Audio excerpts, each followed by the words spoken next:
So the support braces and under tray are off, and here's my rear main seal headaches. So there's a bunch of oil there, which I'm going to be pleased to clean up. And let's take a quick peek underneath the car.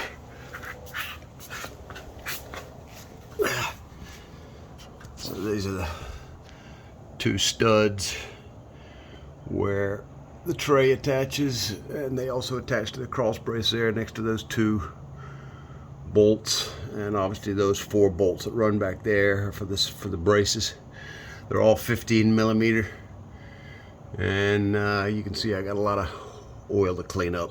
So anyhow, I'll be taking the exhaust off and this cross brace next, which is just a couple bolts that are up here.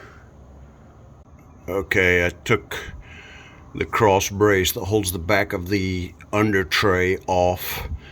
There's 2 long 15 millimeter bolts. There's one goes in that hole right there, and then I'm going under the filthy transmission, and that's the other one right there. Just very straightforward. And now I'm taking off the sway bar, and in order to do that, that's a 16 millimeter. You got to use an open end wrench on that, and this is a, let's see what size Torx that is. I can't see it in the dark right here, so anyhow, we'll feel the pain of that. And these are 13 millimeter. So I got the same thing. I got to get the sway bar end link off, and then around the bushing on both sides. That Torx bit that goes in the end of the stud on the sway bar end link is a T30. Okay, so we got all the braces off, etc. You can see actually that's the sway bar end link, and I just put the nut back on to keep it there. But I got to get those 3 nut and bolt combinations off, and the top one's a real pain in the ass. But rather than fight it from underneath, just trust me, it's a lot easier. Just take the damn tire off, and then you can take them off in minutes. So that's what I'm going to do right now. So this is the passenger side.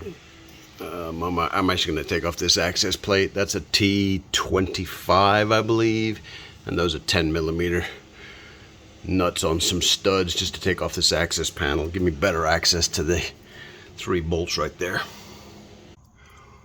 I know this may kind of suck, but anyhow, you can see how I've got I'm using a 1/4 inch drive, and my nut and bolt combos happen to be 11 millimeter. So anyhow, as you can see, pretty easy to get to the top one from here, and then obviously that's the hardest one. The other 2 are much more accessible, but you can, the access tray is out of the way. There you go. Literally 5 minutes once you get the right sockets and whatnot in there. But the big key for the top hardest one is a super long extension that comes out behind the shock. So this is driver's side header. The last stud that I had on there, of course, it sheared off, so now I got to get that stud out. The remnants of it anyway. If anybody's got any better way than taking the header off, which I know is not particularly difficult, but any way, because to get to that stud and push it out, let me know in the comments. I'd appreciate it. Taking this cross brace muffler holder off the back of the transmission. It's got 4 15 millimeter bolts that are about 1 1/4 inches long. Pretty straightforward. And those are the bolt holes that held the muffler up at the back. Okay, so there it is. Transmission's now accessible. And I'm thinking I'm probably going to pull that one header to push that stud out.